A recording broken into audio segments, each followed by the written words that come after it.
Secrets don't stay buried forever.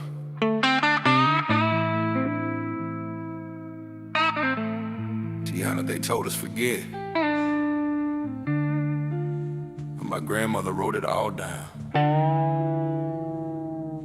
Legacy of truth, buried but breathing. Every lie they told, still bleeding. You can silence mouths, you can lock the proof, but you can't outrun the legacy of truth.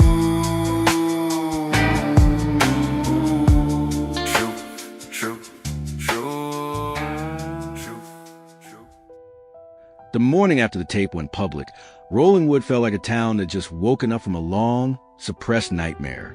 The streets were crowded, not with the usual chatter of neighbors exchanging greetings, but with whispers, speculation, and anger simmering just below the surface. The scent of freshly baked bread from the corner bakery mingled strangely with the tension that hung in the air. Tiana Reeves stepped onto the porch of the Reeves house, coffee cup in hand, and looked out at the familiar streets. Cars were abandoned, radios blared news coverage, and people paused mid-stride to discuss what they had seen, heard, and read. The headlines were inescapable. Truth exposed. RollingWood's hidden history comes to light. Decades of lies, land theft, and corruption uncovered. The Cole legacy. Families under scrutiny. Even at this early hour, reporters were already setting up cameras on every corner. The streets near Town Hall were blocked with police tape, a precaution to prevent escalation, but it only drew more attention from the town's residents. As Tiana walked down Main Street, she noticed the subtle changes. Mrs. Henderson, the 93-year-old survivor, was speaking quietly but passionately to anyone who would listen outside her home. Teenagers, who had grown up hearing whispers of the Cole neighborhood and Elise Reeves' influence, were filming segments for social media, documenting every reaction. Small business owners, some directly affected by the land transfers decades ago, were opening early just to discuss the news with their employees. "This is bigger than I imagined," Marcus said, staying close behind Tiana. He kept scanning the crowds, as if expecting someone to make a move. The towns. "Awake now, but scared people are dangerous people. They've been pretending for 50 years, Tiana replied. "Now the mask is off, and everyone has to decide whose side they're on." Even at a coffee shop, murmurs filled the air. Conversation stopped when Tiana entered, and eyes followed her. Some recognized her immediately as Elisa's granddaughter. Others whispered her name in fear or admiration. By mid-morning, news vans were parked along Main Street. Cameras pointed at the Reeves house, at Town Hall, and at key witnesses like Marlene Cole. Reporters called residents for interviews, many of whom refused, fearful of being drawn into the controversy. Inside the Reeves house, Tiana, Marcus, and Elsie watched coverage on television. Every channel highlighted the same facts. The tape, the forged documents, the land transfers, and exposure of decades-long corruption. "It's like wildfire," Elsie muttered, wincing as she adjusted her sling. "Everywhere I look, people are talking about this, but some of them aren't talking the way we want them to." Tiana knew Elsie was right. While many would rally for justice, others, the families implicated and their allies, were already working to spin the narrative, to minimize the damage, and to intimidate witnesses. Community divide by noon, the town had clearly divided itself. The truth advocates, residents who had suffered losses or who had long suspected corruption, openly supported Tiana and demanded accountability. They held informal meetings in front of Town Hall, discussing petitions and potential legal actions. The loyalists, families tied to the old power structure, whisper behind closed doors, attempting to control the narrative. Their children attended the same schools as Tiana's friends, and their influence extended into local law enforcement and businesses. The unsure, most of the town's population hovered somewhere in between, fearful of choosing sides, but aware that history was no longer optional. At the center of it all, Tiana realized, was her family, though her mother had been removed from the public battle. Threats aimed at her family were subtle yet clear. A photo of her mother leaving the grocery store had appeared on social media, with a comment, "Step too far and the consequences reach home." That evening, Tiana returned home to find her mailbox stuffed with anonymous letters. One, written in a bold red scrawl, simply read, "The truth dies quietly or loudly. It will take you with it." Marcus clenched his fists. They're testing us, seeing how far we'll go, trying to scare you into stopping. Tiana looked out at the darkened streets of RollingWood. The town she had known as a child was still there, but it had changed. Fear had replaced complacency, and the shadows of the past had grown longer. "They underestimated me," she said quietly, "and they will regret it." The camera outside her home, probably left by a neighbor or maybe by someone else, caught her words. A new wave of tension rippled through the town. The Reeves house had become a temporary command center. Maps of RollingWood were spread across the dining room table, marked with circles, arrows, and notes. Folders of Elisa's journals, copies of Isaiah Cole's tape, and photographs in the old mill lay scattered among laptops and cameras. Simone, the journalist, had arrived early that morning with her own stack of files, archival evidence she had collected years ago, witnesses she had tracked down, and digital backups of materials that had been destroyed or hidden by the town's power brokers. "This," she said, pointing to a folder of photographs, "is what they don't want anyone to see. These images show transfers of property, meetings with officials, bribes. This is the skeleton key to the cover-up. If you release this, there's no way to spin it." Tiana nodded. "We have to be strategic. If we act too quickly, they'll suppress it. If we wait, they'll try to bury us again." Marcus leaned back in his chair, rubbing his temples. "And they've got reach. Law enforcement, local media, even some of the businesses. They can twist stories, intimidate witnesses. We have to protect everyone involved." Simone suggested a multi-pronged plan. 1. Digital backups. All photographs, recordings, and journal scans will be uploaded to encrypted cloud servers. Multiple copies will be stored with trusted allies outside of RollingWood. 2. Witness protection. Key witnesses, including Marlene Cole and Mrs. Henderson, would stay in safe locations with trusted friends or relatives. They would be rotated to avoid detection. 3. Media strategy. Local and regional journalists would be briefed simultaneously to prevent the families from controlling the narrative. Each story would be verified and cross-checked before release. Tiana, feeling the weight of responsibility, looked at her friends. "This isn't just about exposing history. It's about keeping everyone alive while we do it. If we fail, lives are at stake." Elsie, sitting with her arm in a sling, nodded. "We'll do whatever it takes. Just tell me what to do." Meanwhile, the families implicated in the cover-up weren't idle. Behind closed doors in stately mansions and upscale offices, they convened. Mayor Wickham, looking older than his years, slammed a folder onto the table. "The girl is smart but predictable. She thinks that tape and those journals make her untouchable. They don't." One of the council members, Harold Lanning, sneered. "Our influence is intact. We've spun worse stories before. We'll discredit them, make the town doubt their witnesses. And quietly, we'll remove anyone who gets in our way." Another whispered, "And if intimidation fails, then we escalate." The threat wasn't empty. Earlier that morning, a car had followed Tiana down Main Street, stopping abruptly at intersections to block her path. A note had been left on the windshield. "Step too far, and you'll wish you'd stayed quiet." Back at the Reeves house, Tiana reviewed the digital backups. Her fingers hovered over the keyboard. The decision was monumental. Release the information now, before the family could act, or risk losing key witnesses and evidence. Simone placed a hand on her shoulder. "If we wait, they'll try to rewrite history again. You have momentum now. Trust me, it's time." Marcus added, "We can't do this alone. We need the community. We need people who remember the real stories, who saw what happened, and who aren't afraid to speak out." Tiana nodded. "Then we make contact. People who've been silent too long. They have to know it's safe to come forward. And we coordinate with the media to make sure no one can erase it again." Elsie winced as she adjusted her sling. "And if they try to come for us while we're doing it?" Tiana's eyes hardened. "Then we protect each other. Every witness, every ally, every piece of evidence. If they want to fight, they'll get one. But this time we won't back down."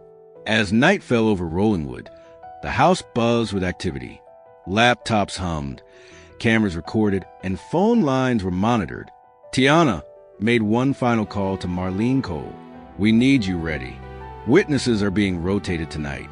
We can't afford to lose anyone." Marlene's voice was calm, resolute. "I'm ready." It's time the town knew the full story. Outside, shadows moved along the street. Figures watched the Reeves house from a distance. The family's network was vast, and their reach extended further than anyone knew. But inside, a sense of purpose had settled. Tiana, Marcus, Elsie, and Simone had a plan. They had allies, they had evidence, and they had the determination to see the truth exposed no matter the cost. The cover-up was no longer a mystery. It was a battle. The night was heavy over Rollingwood, thick with fog and the faint smell of rain.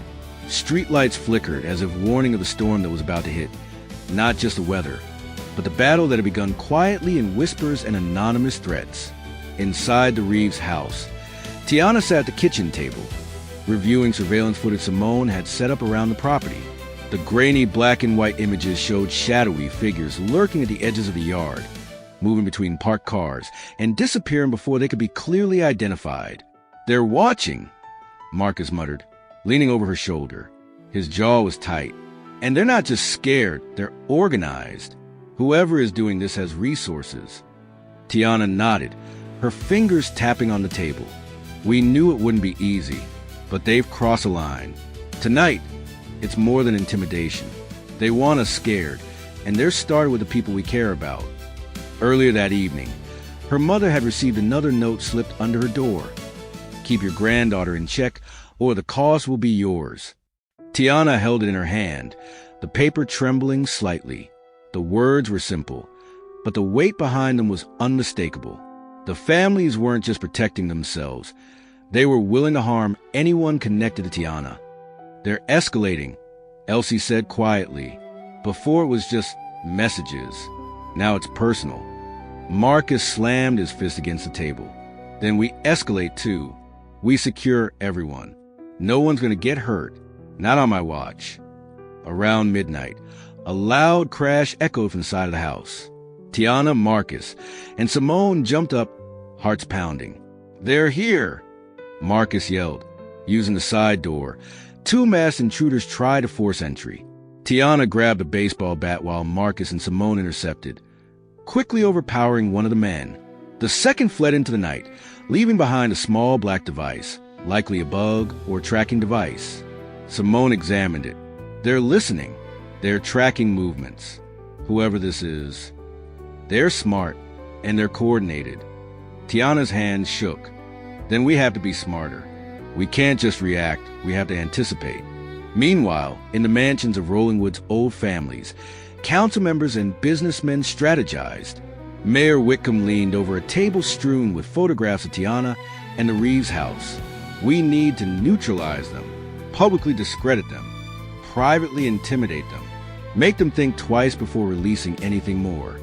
Harold Lanning added, "We got the media on our side if we play this right. A few whispers, a few planted stories, and the town will doubt her. Make her a liar, make her a vigilante, undermine the story itself." And still, the veiled threats continued. Parked cars with notes, shadowy figures following witnesses, and unexplained fires in abandoned buildings near the neighborhoods most affected by the Cole investigation. Back at the Reeves house, Tiana, Marcus, Elsie, and Simone convened with Marlene Cole over a secure line. "We can't let fear control us," Tiana said. "They want us scattered. They want us silenced. But we're organized now. Witnesses are safe, evidence is duplicated, and the community is awake." Marlene nodded. "They've underestimated the power of the truth, and when the town sees it for themselves, there's no going back." Simone added, "I've coordinated with national journalists. If anything happens to you, the story will still come out. But we need to act now. The longer we wait, the more they gain control again." Outside, the streets of Rollingwood were eerily quiet, but the sense of being watched was omnipresent. Every flicker of movement in shadows, every distant car engine, every passerby. Tiana felt eyes on them. She looked at Marcus. They think fear will stop us. They're wrong.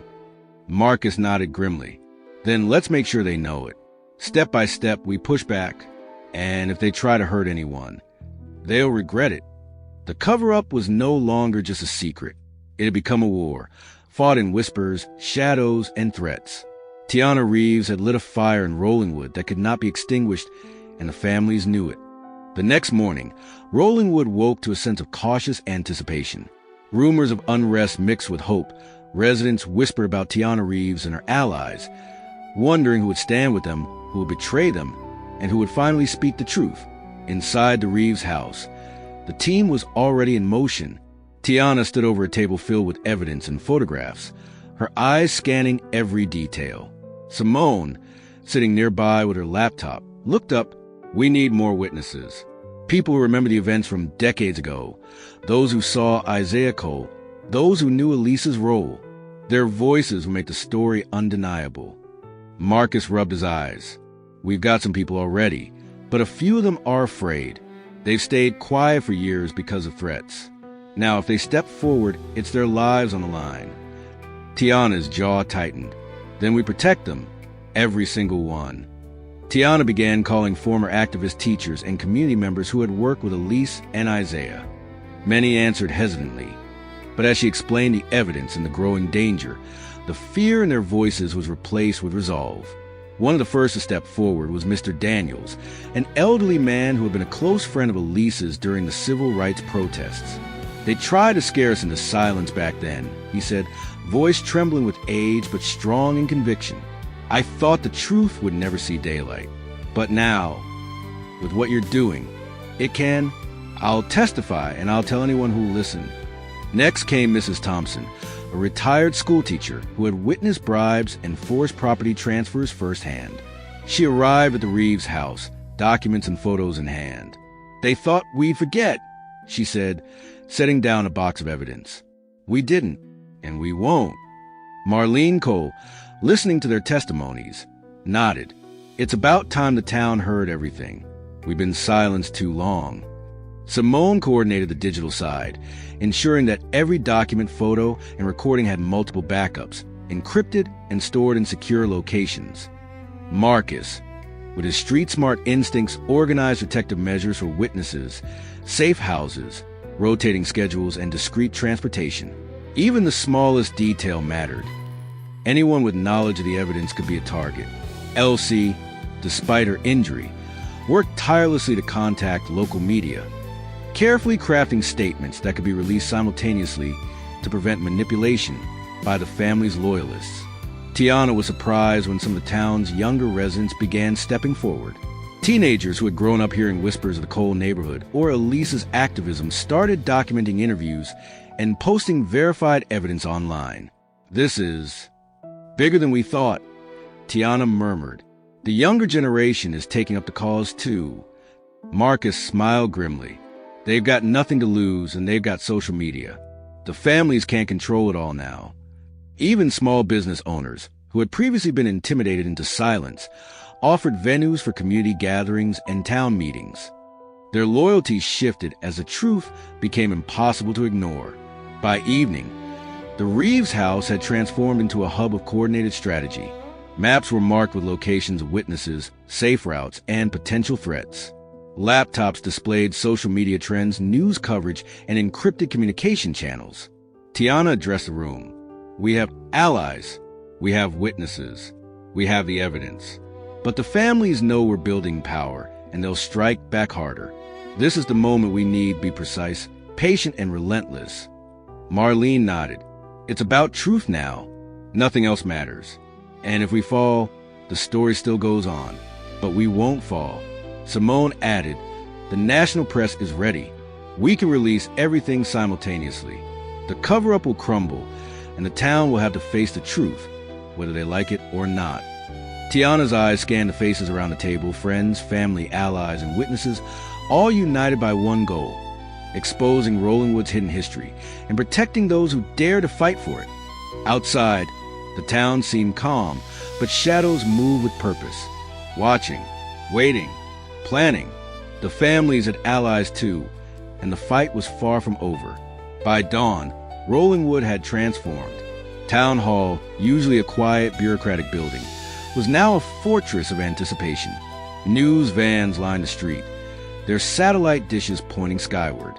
Protesters and supporters filled the sidewalks, banners waving. Justice for Isaiah Cole. No more lies. Elise Reeves' truth will prevail inside. The hall smelled of polished wood, coffee, and tension. Rows of seats were packed with residents, journalists, witnesses, and members of the old families, all facing one another like a battlefield. Tiana stood at the podium with Marlene Cole, Simone, and Marcus at her side. Elsie, in her sling, monitored communications and coordinated witness schedules from a side table. This, Tiana began, voice steady, is not just about my grandmother, Elise Reeves, or Isaiah Cole. It's about every single person who has been silenced, ignored, or threatened for the sake of protecting a few powerful families. Today, the town sees the truth. With Simone's help, the first slideshow flickered to life. Photographs of meetings, documents, journal excerpts, and recorded testimony from witnesses who had stepped forward in secret. Gasps and murmurs rippled through the crowd. The tape of Isaiah Cole played, his voice echoing in the hall. The truth is our inheritance. Do not let them take it from us again. Marlene added context, detailing years of cover-ups, land transfers, threats, and manipulation of law enforcement. Residents shifted in their seats, some horrified, some angry, and some in denial. From the back of the hall, voices tried to shout over the presentation, attempts to discredit the evidence. But the witnesses, now protected and prepared, stood firm. Mayor Whitcomb rose from his seat, flanked by loyal council members. His face was pale, his voice shaking but forceful. This town has moved forward. These allegations are exaggerated. You cannot. Tiana cut him off. Exaggerated? Every photograph, every document, every witness testimony says otherwise. Your families built this town on lies. And now, the town is seeing the truth. An uproar followed. Shouts, some supportive, some defensive. Police officers tried to maintain order, but the energy was uncontrollable. Whitcomb's voice rose over the chaos. You cannot rewrite history with a few photographs and stories. History isn't rewritten, Tiana shouted back. It's remembered, and it's time for accountability. One by one, witnesses who've been silent for decades shared their experiences. Mrs. Thompson recounted how she had been forced to forge property records under duress. Mr. Daniels described the threats activists faced during the civil rights era. Younger residents showed videos and posts they had collected, proving the family's influence in schools and businesses. Every testimony was met with a mixture of applause, tears, and uncomfortable silence. The hall was no longer divided by rumor. It was divided by truth. Outside, the town had gathered, and those unable to enter town hall followed via live streams on smartphones and news broadcasts. The energy was electric. People chanted Isaiah Cole's name, demanded justice, and held signs calling for reform. Even some of the family's supporters began questioning their allegiances as more evidence became undeniable. The town's awakening was unstoppable. As the crowd dispersed hours later, the weight of the day settled on Tiana's shoulders. She walked with Marcus, Marlene, and Simone down the steps of Town Hall. They can't deny it anymore, Simone said. The town has seen the truth, and the media will make sure it doesn't vanish. Marcus exhaled. But they'll regroup. They won't just roll over. Tiana nodded. I know, this is just the beginning, but we've shifted the balance. And now we have witnesses, allies, and the town on our side. We fight smarter, not just louder. From the shadows, a figure watched, silent and calculating. The families had retreated for now, but this was far from over. The calm after the town hall confrontation was deceptive. RollingWood seemed quieter, almost still, but beneath the surface, tension simmered, and the families responsible for decades of corruption were already regrouping. At a mansion on the outskirts of town, Mayor Whitcomb, Harold Lanning, and several loyal council members convened. The walls of the room were lined with portraits of ancestors, their eyes seeming to watch as the current generation plotted. We've been humiliated, Whitcomb said, his face pale and taut. The girl and her allies have made fools of us in front of the town. And the media. This is global now. We have to respond. Harold Lanning tapped a finger against the table. We can't touch her directly, too visible, but we can control the chaos, target the periphery, make them doubt themselves, attack the network, disrupt their witnesses. If we destabilize their allies, we regain control. One of the younger family members suggested, social media attacks, anonymous threats, push misinformation, make it seem like they're out of control. If we create fear, the town will waver. The room nodded in agreement. Their retaliation wouldn't be brute force. It would be psychological, subtle, and calculated. That very night, Tiana and her team felt the first waves of retaliation. Safe houses were approached by suspicious vehicles, their drivers lingering just long enough to intimidate residents.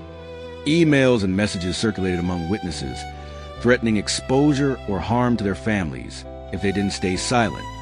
The Reeves house received a large, unmarked package containing a burned photograph of Tiana with a message. We know where you are. We are patient. So should you be.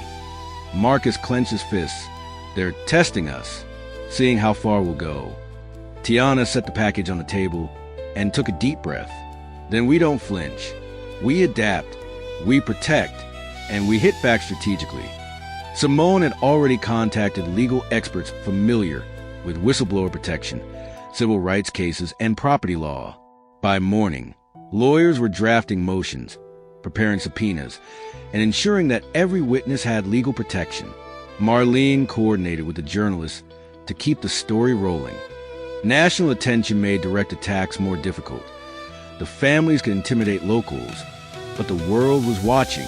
Tiana knew, however, that this visibility had a double edge. The more attention we get, the more desperate they'll become, she warned. We have to anticipate their moves, not just react. Despite precautions, the family's influence reached into unsuspecting corners. Mr. Daniels received an anonymous call telling him to remember his place or risk losing his retirement home. Mrs. Thompson found her car vandalized, her tires slashed, and a message scrawled in red paint. Stop digging. Younger residents posting evidence online face cyber attacks, threats of doxing, and attempts to intimidate their parents. Each incident was calculated, meant to instill fear without attracting legal attention. Tiana, Marcus, and Simone worked tirelessly to counteract these moves, offering safe passage, encryption, and constant monitoring. Even as threats escalated, RollingWood's residents began to rally. Parents comforted their children, neighbors checked in on one another, and small businesses offered support for witnesses. The tide was shifting. While fear remained, solidarity grew stronger. This is what Elise fought for, Tiana whispered to Marcus. Not just the truth, but a town strong enough to face it without bowing to fear. Marcus nodded. We protect our own. That's how we win. As night fell, Tiana convened the team. Maps, evidence, and witness locations were spread across the table. We've survived their first wave, she said, but they'll escalate. The families will use every tool at their disposal, financial, political, even violence. We need a plan that anticipates everything. Simone added, we release more evidence incrementally. Keep the media attention high. Make it impossible for them to hide anything. We need to turn fear into accountability. Elsie, determined despite her injury, said, we can't stop now, not when we're this close. Tiana looked at the team, their faces illuminated by the dim glow of laptop screens. They think they can intimidate us into silence. They're wrong. Tonight we plan. Tomorrow we act. And we finish what Elise started. Outside, the town of RollingWood slept uneasily. The storm of truth had been unleashed, and the family's cover-up was unraveling faster than they had anticipated. Weeks had passed since the explosive town hall confrontation, and RollingWood was no longer the quiet, watchful town it had once been. The streets buzzed with conversation, protest signs now a common sight, and the air thick with sense of accountability finally breaking through decades of fear. Tiana Reeves and her team had turned the tide. More witnesses stepped forward. Lawyers filed motions exposing corrupt officials. National news outlets picked up the story, broadcasting RollingWood's unraveling secrets to the country. Legal action. Subpoenas forced the town's most influential families to testify. Some tried to lie, But Elisa's meticulous records and Isaiah Cole's tape left no room for deniability. Community support. Residents once afraid to speak were now rallying publicly. Local businesses offered support for meetings. Schools encouraged discussions about the town's history, and activists from neighboring towns joined in solidarity. Media coverage. Every piece of evidence released was verified by journalists, making it impossible for the families to spin the story. Social media amplified the voices of the town's witnesses. For Tiana, it was vindication, but also a reminder that the fight wasn't over. The families were still influential, still determined, and still dangerous. One afternoon, a letter arrived at the Reeves house. It was unmarked, save for a careful, elegant handwriting. Meet me at the old firehouse. Alone. There are things you don't yet know, things that can change the outcome. Marcus frowned. Could be a trap, could be a friend. Either way, we can't ignore it. Tiana's eyes narrowed. If they're offering help, we take it cautiously. But if it's a trap, we can't afford to walk blindly into it. She decided to go alone, hoping the figure was an ally with crucial information. The old firehouse had been abandoned for decades, its rusted doors and broken windows giving it the perfect cover for clandestine meetings. Inside, shadows stretched across the walls.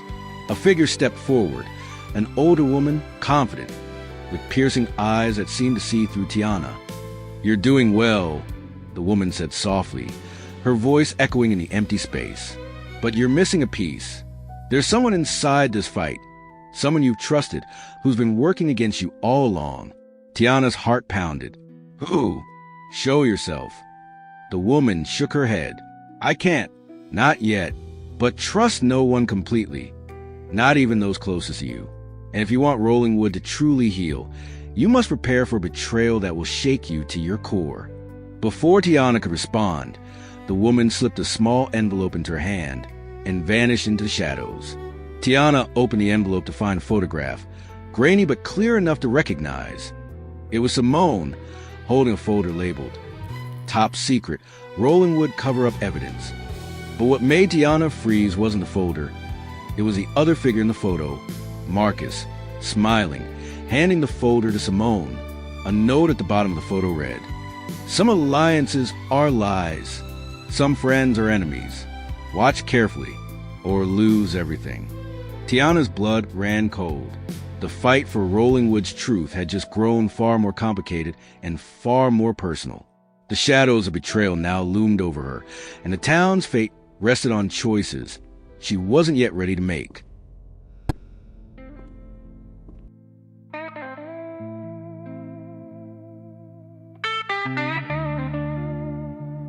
RollingWood.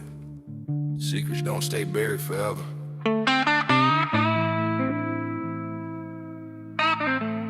Tiana, they told us forget.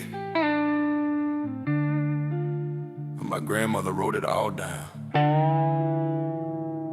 Can't outrun a legacy of truth.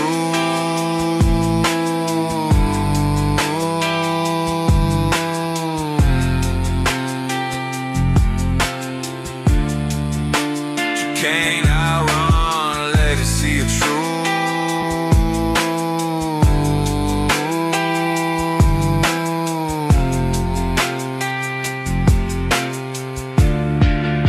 You can't outrun a legacy of truth.